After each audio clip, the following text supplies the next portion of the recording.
Back नाज़रीन, programme में एक बार फिर खुश आमदीद। मैं जैसे प्रोग्राम से पहले कह रहा था कि हमने दूसरे चंक में इंटरनेशनल अफेयर्स पे डिस्कशन करनी है, और मैं पहले इंटरनल सीज़ फायर की बात जो बड़ी देर से डिस्कशन की जा रही है, जब पाक इंडिया की जो सीज़ फायर हुआ तो उसके बाद बात की जा रही थी कि अब इंटरनल सीज़ फायर भी होगा। इस पर थोड़ा सा डिस्कशन करते हैं, फिर इंटरनेशनल अफेयर्स की तरफ आते हैं। लोकल फ्रंट पे सर हैदर साहब, मैं आपसे ही सवाल कर लेता हूँ सर। पीएम साहब ने भी डायरेक्ट नेगोशिएशन की दावत दे दी है, स्पीकर साहब ने भी दी थी। एक तरफ हमारा कौमी सानिया हुआ है, आवाम जो है इस वक्त अफसुर्दा है और ट्रबल में है। अब इस वक्त तो बनता है कि एक पेज पे बैठ के जाएं, तो क्या सिचुएशन लगती है इस वक्त सर? देखिए, यहाँ पे पिछले पार्ट में भी हम डिस्कस कर रहे थे जी कि कुछ चीजें हैं जो हमारे सियासतदान जो है ना उनसे थोड़ा सा ऊपर आकर चीजें सोचते हैं। जी। यहाँ पर जब इस तरह के सानेहात होते हैं ना, उनके ऊपर सियासत की जाती है, उनके ऊपर बैठकर एक कलेक्टिव अप्रोच के साथ फैसला साजी नहीं की जाती। तो ये हमारी तारीख भी रही है, और मेरा ख्याल है कि मुस्तकबिल में भी यही कुछ चलेगा। अभी भी चीजें इसी तरह चलेंगी। प्राइम मिनिस्टर ने जो दावत दी है मुज़ाकरात की, वो कितनी सिंसेरिटी के साथ दी है। फिर जो इक़दामात हुकूमत के हमें दिखाई दे रहे हैं तहरीक इंसाफ को स्नब करने को लेकर, तो वो सिंसेरिटी तो पता चल रही है ना कि ये हुकूमत कितनी सिंसियर है तहरीक इंसाफ के साथ मुज़ाकरात को लेकर। दूसरा, ये हुकूमत जो है, इसकी गारंटी ही, इसके चलने की गारंटी ही है कि इमरान खान जेल के अंदर रहे और तहरीक इंसाफ को इस तरीके से स्नब किया जाए। जिस वक्त तहरीक इंसाफ को आपने जो है वो खुला मैदान दे दिया खेलने के लिए, तो उस वक्त ये हुकूमत जो है इसके लिए मुश्किल वक्त शुरू हो जाएगा। तो ये जो डायलॉग की बातें हो रही है, ये सिर्फ बातों की हद तक की चीजें। सेकेंडली, तहरीक इंसाफ भी बहुत ही बचगाना पॉलिटिक्स इस वक्त कर रही है। कोई मेच्योर पॉलिटिक्स तहरीक इंसाफ की तरफ से नहीं की जा रही। अगर हुकूमत किसी तरह उनको मुज़ाकरात की बात करती है, वो टेबल पर बैठने को तैयार नहीं है। उन्होंने भी जाकर बात करनी है तो एस्टैब्लिशमेंट से करनी है, वो हुकूमत के साथ बात करने को तैयार नहीं है। तो तहरीक इंसाफ भी जब तक इस अप्रोच से बाहर नहीं आएगी, तब तक चीजें उनके लिए भी बेहतर नहीं होंगी। अल्टीमेटली जो है वो उनको बैठना पड़ेगा, उनको बैठना चाहिए। आज नहीं बैठेंगे, आज कोई डील हो जाती है, कल को बैठना पड़ेगा, कल नहीं बैठेंगे, परसों को बैठना पड़ेगा। तो ये जब तक सियासतदान खुद बैठकर कोई फैसला नहीं करेंगे, तब तक ये चीजें ऐसी ही चलेंगी। ये एक दूसरे को जो मुज़ाकरात की दावत देते हैं, मुज़ाकरात की बातें करते हैं, ये सिर्फ आपको और मुझे और इस मुल्क की 25 करोड़ आवाम को बेवकूफ बनाने के लिए है। हैदर साहब, कुछ हल्के से ये तज्जिया है कि 27वीं तरमीम का एक बाज़गत है, और उसमें वो ये कह रहे हैं कि 27वीं तरमीम के बाद कोई देखा जा सकता है कोई लेनियंट बिहेवियर खान साहब के भी होगा, मे बी। इस पे आप क्या कहते हैं? देखिए, 27वीं तरमीम की जरूरत क्यों है, सबसे पहले तो ये सवाल है ना। जी। इसीलिए जरूरत है कि ऐसी कानून साजी की जाए जिससे अपने लिए मामला को मजीद कंफर्टेबल किया जाए और अपने ओपोनेंट यानी तहरीक इंसाफ को मजीद स्नब किया जाए। अगर आप एक काम ही इस वजह से कर रहे हैं, अब 27वीं तरमीम में क्या बातें हो रही हैं? 27वीं तरमीम में बात हो रही है कि कॉन्स्टिट्यूशनल बेंचेस की जगह कॉन्स्टिट्यूशनल कोर्ट्स बन जाए।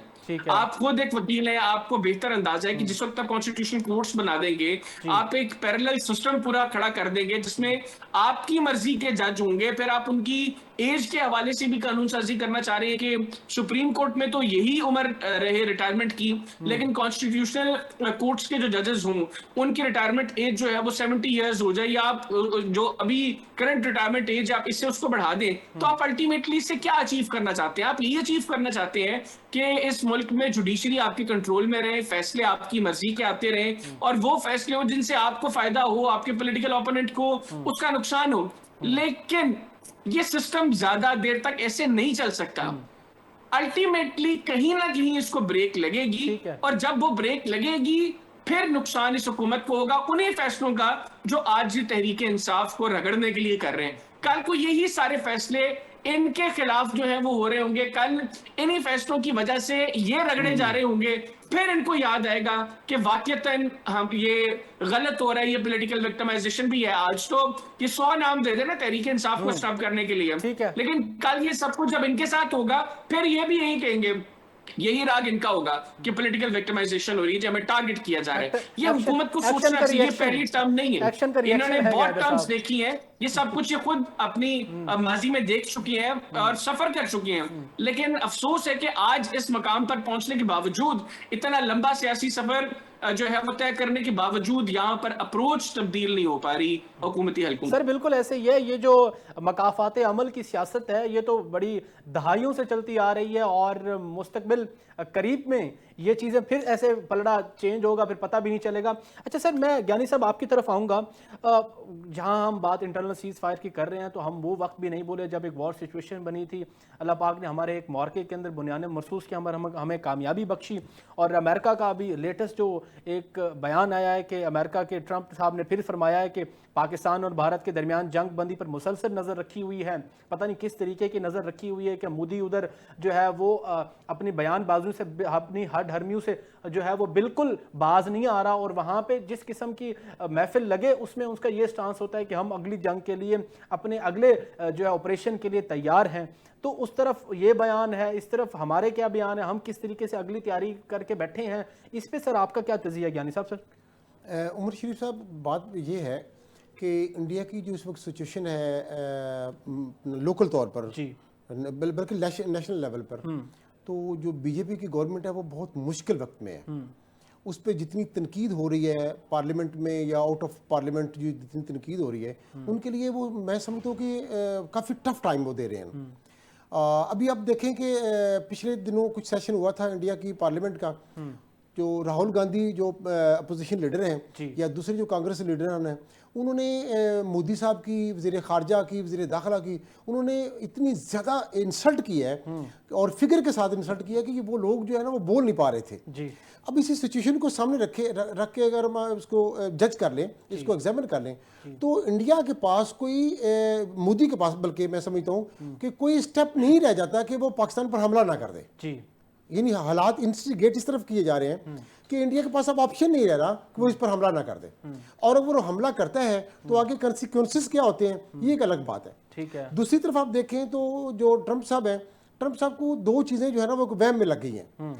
एक तो ये है कि वो चाहते हैं कि मैं अमन, जो नोबेल प्राइज़ है अमन का, वो मैं ले लूँ, ठीक है, वो हर हाल में लेना चाहते हैं। यानी जो पाकिस्तान के लेवल पे उन्होंने जो किया आपके सामने है कि एक दिन पहले जो उन्होंने बयान दिया वो ये था कि पाकिस्तान और इंडिया का अपना इंटरनल मैटर है, ये जो चाहे मैं इसमें नहीं करूँगा, कुछ भी मुदाखलत नहीं करूँगा। जब उन्होंने देखा कि पाकिस्तान का पलड़ा भारी हो रहा है तो वो दरमियान में एकदम आ गया और कहा कि मैं इस तरह के हालात नहीं चाहता, इतने लोगों की, इतने इंसानों की जो है वो मैं कब्रें नहीं देखना चाहता, ऐसा नहीं हो सकता, इसकी तबाही नहीं देखना चाहता। तो ये एक तो ये उनका वो मैं ये अपना चाहता हूँ कि मैं अमन नोबेल ले लूँ, ठीक है। और दूसरी बात ये कि जब ईरान और इसराइल का मामला आया तो जब उन्होंने देखा कि इसराइल भारी है तो उन्होंने ईरान के साथ लातलकी इख्तियार कर ली। जब ईरान ने देखा उसने देखा कि ईरान इसराइल पर हावी हो रहा है तो तब वो दरमियान में आ गया और उसने कहा कि हम ऐसा नहीं करने देंगे, हमें ये चीज़ मुनासिब नहीं है, और इसराइल को बचा लिया। और उन्होंने एतराफ़ किया कि पिछले जो जंग के जो लास्ट 2 डेज थे उनमें इसराइल को बहुत मार पड़ी थी। ये ट्रंप के अल्फाज हैं, ठीक है। तो ये चीज़ें देखें ना, एक तरफ वो नोबेल प्राइज़ ले रहे हैं और दूसरी तरफ जो है वो ये क्या कर रहे हैं कि यूक्रेन का जो मैटर है वो रशिया अगर हल नहीं करना चाहता तो रशिया को बीच में, जैसे अब्राहम अकॉर्ड की बात की उन्होंने, ये अब्राहम अकॉर्ड तस्लीम कर ले मिडिल ईस्ट की कंट्रीज, ये दोहरा मेयार तो है सर। हैदर साहब, इंटरनेशनल रिजीम के अंदर हमेशा से एक अननेचुरल चेंज तो रहा है कि अनप्रेडिक्टेबल चीज़ें हो जाती हैं, जिस तरीके से ट्रंप का अब स्टांस देखने को मिला। अब मुझे सर इसमें ये बता दें, पहले तो एक इंडिया पे थोड़ा सा आप एक्सपर्टीज़ रखते हैं। इंडिया, मोदी साहब जिस तरीके से अपना स्टांस आवाम के सामने उधर पेश कर रहे हैं, ख़ासतौर पे डोमेस्टिक पॉलिटिक्स के अंदर फ़ायदा लेने के लिए, और पाकिस्तान भी उस पर आगे है। हमने ये भी देखा कि 14 अगस्त को हमने किस तरीके से यौम आज़ादी मनाया, बड़े पुरजोश तरीके से मनाया। तो क्या समझते हैं कि आइंदा आने वाले कुछ मंथ्स जो हैं, क्या वो इस हवाले से अलार्मिंग है कि क्या कोई खुदा ना खास्ता कोई भारत की जानिब से फिर कोई ऐसा जो है वो गलती फिर की जा सकती है जो पहले की है उसने? देखिए, इसमें तो अब कोई दो राय है ही नहीं। भारत लाजमन एक और शरारत करेगा, एक और जो है वो जंग इस खित्ते में होगी, वो 3 माह में हो, वो 6 माह में हो, वो अब डिपेंड करता है। इस वक्त मोदी के ऊपर बड़ा प्रेशर है और उस इंटरनल प्रेशर बहुत ज्यादा है, पॉलिटिकल प्रेशर बहुत ज्यादा है। अब विद इन बीजेपी भी हालात उसके लिए बहुत साजगार नहीं है। बीजेपी के अंदर जो मोदी का ऑरा था वो खत्म हो चुका है। अब मोदी के खिलाफ वहां पर ग्रुपिंग होना शुरू हो गई है और मोदी चाहता है कि वो किसी ना किसी तरीके से हालात को जो है वो इस तरफ लेकर जाए कि जो पब्लिक के अंदर मोदी की बल्ले बल्ले थी वो मामला वैसे ही हो जाए दोबारा। लेकिन अब मुस्तकबिल में ऐसा होता दिखाई दे नहीं रहा। भारत को इस चीज का गुरूर था कि उसके पास राफेल्स हैं जो टेक्निकली हमारे जहाजों की निस्बत ज्यादा इक्विप्ड है, लेटेस्ट हैं। फिर भारत को इस चीज का गुरूर था कि हमारा बजट बहुत ज्यादा है, हमने मिलिट्री के ऊपर हम एक्सपेंस बहुत ज्यादा करते हैं। तो पाकिस्तान शायद ये सिर्फ बातें करता है। उनको वो बॉलीवुड की फिल्मों में जो वो दिखाते हैं ना कि भारतीय फौज क्या कर रही है, उनको लगा था कि शायद हकीकत में भी हमारी फौज इतनी ताकतवर है। लेकिन जिस तरह के थप्पड़ पाकिस्तान ने मारे हैं, जिस तरह जलील किया है भारत को पाकिस्तान ने मई में, उसके बाद मोदी के ऊपर अब बहुत ज्यादा दबाव इंटरनली हो गया। लोग पहले जो भारत के अंदर मोदी के गलत फैसले थे उस पर मोदी के खिलाफ बोलने से डरते थे, आज वो ओपनली मोदी को क्रिटिसाइज कर रहे हैं। गुज़िश्ता 11 साल से भारत के अंदर गोदी मीडिया जो कुछ करता रहा है, आज लोग ओपनली गोदी मीडिया को क्रिटिसाइज कर रहे हैं, मोदी के खिलाफ बात कर रहे हैं और वो कह रहे हैं कि भाई बताओ हमें, तुमने खरबों रुपए की करप्शन की, तुम राफेल लेके आए, तुमने कहा हमारे पास राफेल होंगे तो हम जो है वो बेहतर तरीके से पाकिस्तान का मुकाबला कर सकते थे। 2019 में तुम ये बयान दे रहे थे, अब तो तुमने राफेल भी हमारे तबाह करवा दिए, तुमने खरबों रुपए खा लिया हमारे, तुम जो है वो पाकिस्तान से 10 गुना ज्यादा तुम्हारी फौज बजट ले जाती है, या गरीब भारतीयों का पैसा फौज खा जाती है भारत की। तो उसका नतीजा क्या है? ये नतीजा है कि एक निस्बतन जो है वो कमजोर फौज ने तुम्हें शिकस्त दे दी। मैं कमजोर बात कर रहा हूँ न्यूमेरिकल ऑर्डर में, नंबर्स के एतबार से, अददी एतबार से। अंदाजा था भारत को कि भारतीय फौज में, देखें आपको याद होगा मई में जिस वक्त पाकिस्तान और भारत के दरमियान जंग हुई है, जंग से चंद रोज कबल भारत में 3 उनके सीनियर ऑफिसर्स को सैक किया गया, जिनमें एक एयर वाइस मार्शल थे, 2 मेजर जनरल थे। अब ये वो कौन लोग थे? ये वो लोग थे जिन्होंने भारतीय हुकूमत को ये कहा कि इस वक्त हम पाकिस्तान के साथ जंग की पोजीशन में नहीं है, लेकिन मोदी के ऊपर उस वक्त जंग का जुनून तारी था, उसने वो गलत फैसला लिया और वो गलत फैसला जो है वो ऐसा साबित हुआ कि अपने पांव पर कुल्हाड़ी मारी। अभी भी यही होगा, मोदी इस प्रेशर में दोबारा कोई शरारत करेगा और इंशाल्लाह मैं आपको बड़े एतमाद के साथ और यकीन के साथ बता रहा हूं, जो मई में पाकिस्तान ने भारत को सरप्राइज किया, अभी हमारे पास ऐसे ऐसे सरप्राइज एलिमेंट्स मौजूद हैं जो भारत तसव्वुर भी नहीं कर सकता। अब आप देखिए भारत की इंटेलिजेंस की रिपोर्ट्स क्या थी हमारे मिसाइल्स के हवाले से, कि हमारे जो मिसाइल्स हैं उनकी रेंज 150 किलोमीटर की है।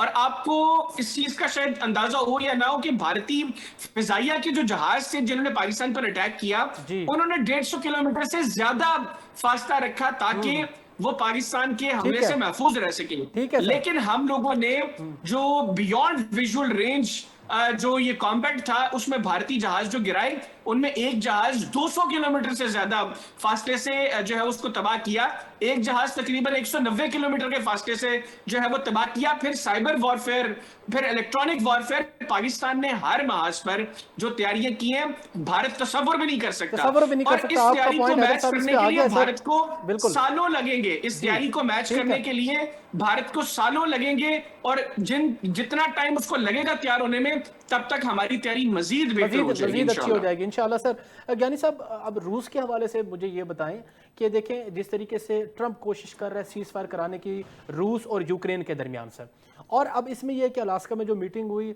चाहे उसमें कोई अभी तक कोई ऐसे नताइज नज़र नहीं आए कि जो हम बात करें कि सीज फायर जो है वो अल्टीमेट होगा। और आज एक मुलाकात फिर सदर ज़ेलेंस्की से भी है जो यूक्रेन के हैं। तो देखें, अगर मुझे इसमें ये बताएं कि पाकिस्तान के लिए क्या इस पे एक जो है वो क्या मुस्तकबिल में इस पे रिएक्शन आ सकता है। फॉर इंस्टेंस अगर बात करते हैं, अगर सीज फायर हो जाती है रूस और उसके दरमियान, यूक्रेन के दरमियान, क्या फिर पाकिस्तान भी इंडिया की तरह रूस के साथ फिर वो पेट्रोल, वो बाकी चीज़ें लेगा जो प्रिविलेजेस इंडिया ले रहा था? अगर यूक्रेन का वो नहीं होता सीज फायर, क्या फिर ट्रंप जो है वो मजीद क्या वो फिर हार्श मेजर्समेंट्स लेंगे अगेंस्ट द इंडिया? लोहारी साहब, ये जो ट्रंप साहब हैं जी, उनकी अपनी पॉलिसी है, अमेरिका की पॉलिसी है जी, वो ये है कि वो हमेशा अपने आप को सुपीरियर समझते हैं। इस वक्त जो यूक्रेन की सूरत हाल है, यूक्रेन में जितने भी मादनियात हैं, क्योंकि यूक्रेन जो मादनियात से भरा पड़ा है, उस पर मुकम्मल तौर पर अमेरिका का कब्जा है, ठीक है, और वहां से वो अपनी वो मादनियात निकाल रहा है, बिल्कुल ठीक है जी।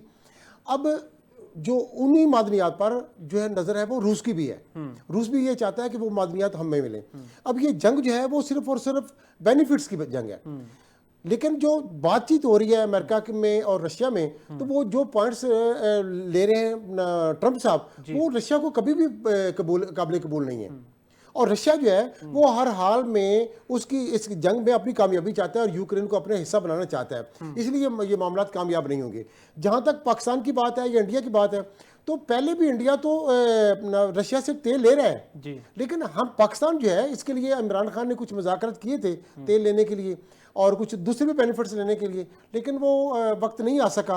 और उसके बाद हम जो नई गवर्नमेंट आई थी रिजीम चेंज के बाद, उन्होंने ये इसको चाहा कि हमने नहीं लेना, लेकिन बाद में फिर जो इसहाक डार साहब ने मुज़ाकरात किए, फिर तेल लेने की बात शुरू हुई। फिर उन्होंने जो मुसद्दक मलिक साहब थे उन्होंने ये तस्दीक कर दी कि हम तेल ले रहे हैं, हमारा मुआहदा हो चुका है, लेकिन उसके बाद में पता नहीं चल सका कि वो तेल उन्होंने लिया या नहीं लिया। ये नहीं, हमारी पॉलिसी जो है वो रूस के मतलब अमेरिका के ताबे है ज़्यादातर जो नज़र आता है। हम यूँ समझे कि ईरान के साथ होता है मामला, रूस के साथ होता है, तो हम थोड़ा सा प्रेशर में आ जाते हैं। और मैं समझता हूँ कि यूक्रेन का अगर मैटर आता भी है तो पाकिस्तान जो है अगर इस प्रेशर से निकलेगा तो तब अपना वो स्टेप ले सकता है, अगर प्रेशर से नहीं निकलेगा तो वो मामला वो उसी तरफ रहेगा। और खित्ते के लिहाज से हम अपने पॉलिसी में किसी हद तक खारजा पॉलिसी को हमें बेहतर करना पड़ेगा, फिर इसकी तरफ हम जाएंगे। ठीक है। अच्छा हैदर साहब, यही सेम क्वेश्चन आपसे भी है कि मैं इसमें आपका भी स्टांस सुनना चाह रहा हूँ कि क्या आप समझते हैं कि अगर सीज फायर हो गया तो क्या पाकिस्तान के लिए, मैं जो समझ रहा हूँ कि ये फायदा हो सकता है कि फिर पाकिस्तान भी कर सकता है कॉन्ट्रैक्ट उनसे, रूस से कि हाँ जी हमें भी पेट्रोल सस्ता चाहिए, हमारे यहाँ पे भी हालात ठीक हो। अगर सीज फायर नहीं होता, क्या इंडिया के लिए हार्श और मजीद क्या एक्शन लेगी वो ट्रंप? अच्छा, इसमें देखिए दो चीजें जो मुलाकात हुई सदर पुतिन और प्रेसिडेंट ट्रंप के दरमियान, उसके बाद अब देखें आज प्रेसिडेंट जेलेंस्की और प्रेसिडेंट ट्रंप की मुलाकात है और उसमें यूरोपियन ममालिक के कुछ लीडर्स भी वहां पर मौजूद होंगे। उस मुलाकात से पहले ट्रुथ सोशल के ऊपर प्रेसिडेंट ट्रंप अब ये लिख रहे हैं कि जेलेंस्की यानी यूक्रेन को क्रीमिया से दस्तबरदार होना पड़ेगा। ये जो इलाका है जिसके ऊपर बुनियादी तौर पर एक फड्डा था रूस और यूक्रेन के दरमियान, उसमें उन्होंने कहा कि क्रीमिया से उनको दस्तबरदार होना पड़ेगा। सेकेंडली उन्होंने कहा कि यूक्रेन को अब इस अप्रोच से भी जो है वो खुद को जो है वो कॉर्नर करना पड़ेगा कि वो नेटो का हिस्सा बने। तो ये वो दोनों चीजें हैं जो रशिया चाहता है कि वो क्रीमिया से दस्तबरदार हो, वो नेटो में शामिल ना हो, और यही दोनों चीजें प्रेसिडेंट ट्रंप ने लिख दी हैं अपने ट्रूथ सोशल पर। यानी समहाउ प्रेसिडेंट ट्रंप जो है उनको कन्विंस किया है प्रेसिडेंट पुतिन ने। सेकेंडली आप देखें जो प्रेसिडेंट पुतिन जिस वक्त अलास्का में लैंड किए तो वहां पर उनके साथ जो डेलीगेशन था उसमें एक बड़ा नंबर रशिया की बिजनेस कम्युनिटी का था। उनके जो बिजनेस अफेयर्स के मिनिस्टर हैं वो उनके साथ थे। मैं समझता हूं कि इस हवाले से भी उस मुलाकात में गुफ्तगू हुई होगी, क्योंकि प्रेसिडेंट ट्रंप अपेरेंटली जो अपना आप कह लें कि एक इमेज बिल्ड कर रहे हैं, वो ये करेंगे वो कि एंटी वॉर प्रेसिडेंट बनना चाहते हैं और वो टैरिफ्स के ऊपर खेल के वो बिजनेस के ऊपर बात कर रहे हैं बुनियादी तौर पर।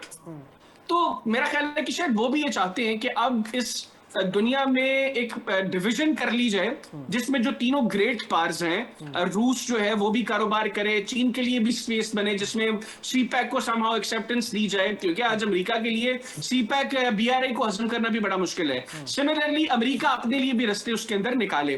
तो मैं बुनियादी तौर पर ये समझता हूँ कि समहाउ प्रेसिडेंट ट्रंप को कन्विंस किया है प्रेसिडेंट पुतिन ने। बहरहाल प्रेसिडेंट जेलेंस्की के साथ जब उनकी मुलाकात होगी उसके बाद इस हवाले से क्लियर चीजें आ जाएंगी सामने। बाकी जहां तक बात है कि डील नहीं होती और रूस के साथ अमेरिका के ताल्लुकात पाकिस्तान के लिए होंगे, जी फिर उसके कॉन्सिक्वेंसेस देखें। अगर तो अमेरिका और रूस के ताल्लुकात बेहतर नहीं होते और भारत के ऊपर तो यकीनी तौर पर फिर अमेरिका मजीद पाबंदियां लगाएगा, क्योंकि अमेरिका जो है वो ये समझ रहा है, प्रेसिडेंट ट्रंप ये समझ रहे हैं कि वो जो बात करते हैं कि अमेरिका फर्स्ट, तो ये रिपब्लिकन्स जो है बुनियादी तौर पर इनकी अप्रोच ही होती है, ये ज्यादा नेशनलिस्ट हैं, ये अमेरिका से मोहब्बत ज्यादा करने वाले लोग हैं, ये पहले अमेरिका को देखकर फैसला करते हैं। भारत को लेकर उनको अंदाजा है कि भारत और अमेरिका के दरमियान जो तजारत है उसमें ज्यादा फायदा भारत को है।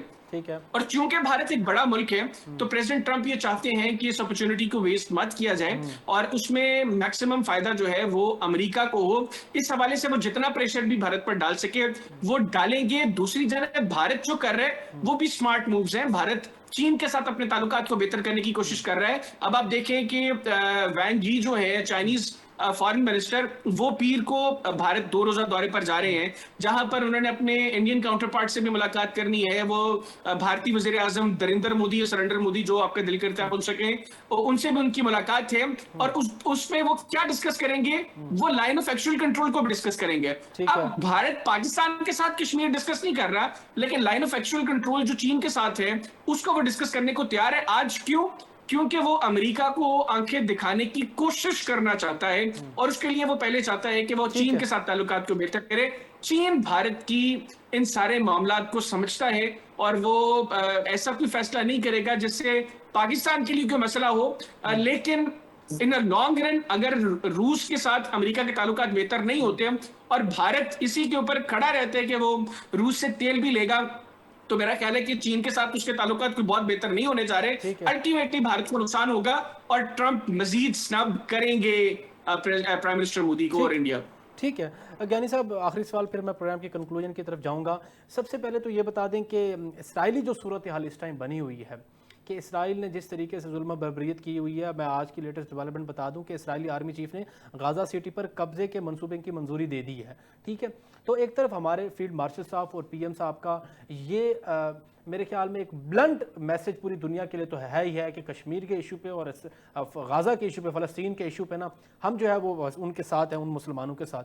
तो क्या लगता है कि पाकिस्तान भी इस चीज़ पे आप डिप्लोमेसी करेगा, ट्रंप को इस चीज़ पे कन्विंस करे कि इसराइल जो है वो बर्बरियत कम करे और फ़लस्तीन को है वो आज़ाद रियासत रहने का हक होना चाहिए?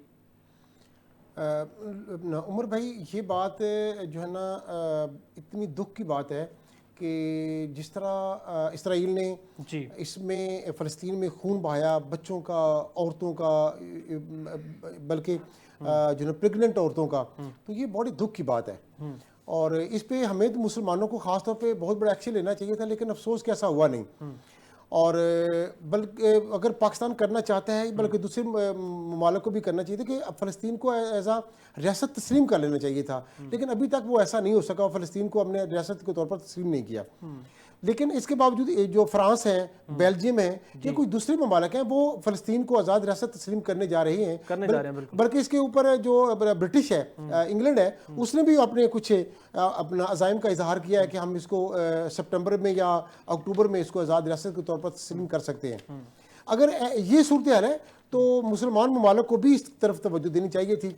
और अगर आज फॉरेन मिनिस्टर जो है उन्होंने ये ऐलान कर दिया है कब्जे पर, अपना इसराइल पर कब्जे का या गाज़ा पर कब्जे का, आर्मी चीफ ने, सॉरी, तो सर ये बहुत बड़े दुख की बात है। और मैं ये समझता हूँ कि पाकिस्तान ने जो बयान दिया है ये माजी की तरह के अखलाकी बयान है कि अखलाकी तौर पर, सफारती तौर पर हम ये अपनी कोशिश जारी रखेंगे, इमदाद जारी रखेंगे तौर पर, अमली तौर पर। पहले भी कोई कदम इस तरह खास नहीं उठाया गया और अब भी ये कदम नहीं उठाया जाएगा, बल्कि इतनी बड़ी कत्लो गारत हुई है। तो हमने क्या किया है मुस्लिम ममालिक ने, खासतौर पर पाकिस्तान की जो हम बात करें, हमने क्या किया? कुछ भी नहीं किया ना जी। तो ये सूरत ऐसे ही चलती जाएगी। और जैसा कि पिछले, ठीक है ज्ञानी साहब, प्रोग्राम का वक्त खत्म होने को है। थैंक यू सो मच, आपने ज्वाइन किया। हैदर हयात साहब, आपका बहुत शुक्रिया, आपने टाइम दिया। प्रोग्राम का वक्त खत्म होता है। नाजरीन, अपने मेज़बान उमर शरीफ लिगारी को इजाज़त दीजिए। कल इंशाल्लाह फिर मुलाकात होगी। अल्लाह निगहबान। पाकिस्तान जिंदाबाद।